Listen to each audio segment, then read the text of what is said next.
Hi there, everybody. Mrs. King here.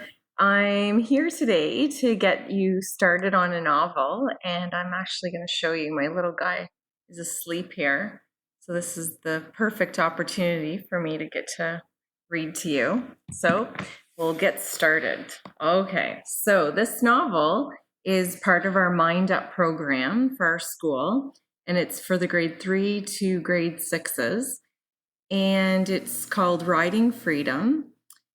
It's written by Pam Ryan and it's illustrated by Brian Selznick. It is about a little girl that's born in the mid 1800s and she overcomes a lot during her life. So it's a very inspirational novel for all of us. Okay, I'll get started. In the beginning. In the mid 1800s, when the East was young and the West was yet to be settled, a baby was born named Charlotte. When she was nothing more than a bundle, she surprised her parents and puzzled the doctor by surviving several fevers.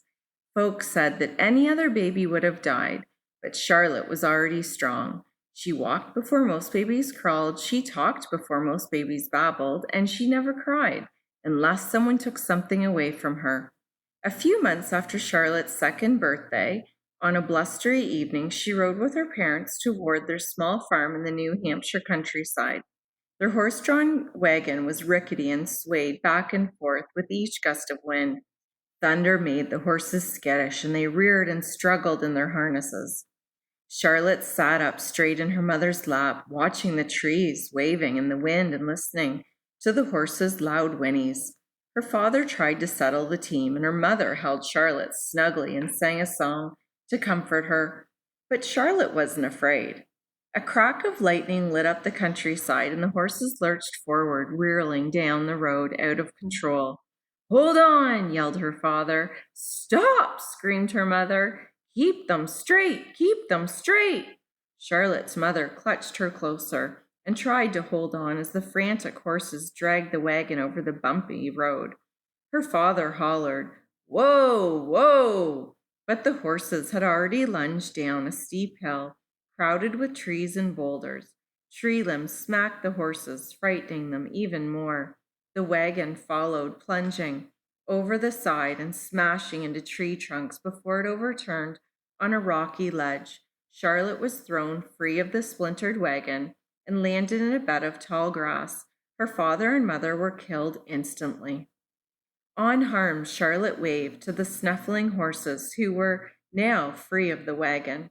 Like nursemaids, they hovered around her.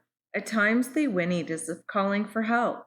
Rain drenched the countryside, and Charlotte shivered through the night. But the horses stood close by, protecting her from the rain and nuzzling her with their warm breath. The horses were still keeping watch over Charlotte when neighbors found her the next morning. She was holding so tight to one of the horses' reins that they didn't dare pry it out of her hand. The old doctor, who had known Charlotte since she was born, wasn't at all surprised that she survived the crash. Instead of taking the horse's rein out of Charlotte's hand, he cut the leather well above her grip. "She might as well have something to hold on to," he said. "She hasn't got much else. There's no other family to speak of." The doctor looked at the people who had found her.